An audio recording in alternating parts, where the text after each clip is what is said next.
Are still waiting on re-enrollment numbers. Another mixed report on a controversial law.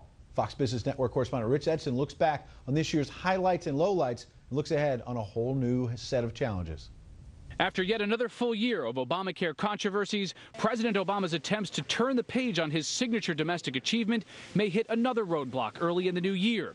A looming legal challenge could unravel a substantial piece of the law's foundation and cut billions from federal health spending in the form of tax credits for people signing up for Obamacare. Healthcare reform in 2015 hinges on one very big unknown, and that is the King case, which is going to be heard by the U.S. Supreme Court. We could really think about 2015 as before King decision and after King decision, and that really will determine what the federal government, what the states, and what the Congress will do going forward. As 2014 concludes, the law remains divisive and complex. Enrollment is beginning to pick up again during the open enrollment period. The uninsured rate is at a near record low. Our constituents are having an unpleasant interaction with Obamacare. Whether they can sign up for a policy or not, what they're discovering is, of course, higher premiums, higher deductibles. While critics point to the rocky implementation and missed expectations, the most controversial element of Obamacare in 2014 may be comments regarding its 2010 passage. Lack of transparency is a huge political advantage. And basically, call it the stupidity of the American voter or whatever. But basically, that was really, really critical to getting the thing to pass. 2014 was also the year of MIT professor Jonathan Gruber. His economic models helped design the law and netted him and his employees millions in government contracts. These snarky comments surfaced this fall and eventually brought him before Congress. I knew better, I know better, I'm embarrassed, and I'm sorry. Gruber's revealing statements may also appear before the Supreme Court.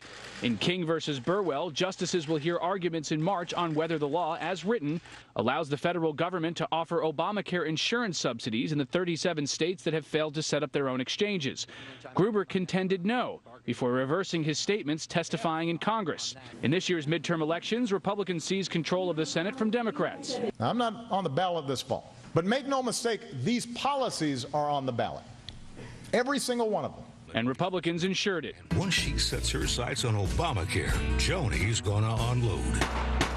A Fox News poll finds 58% of Americans support repealing the law.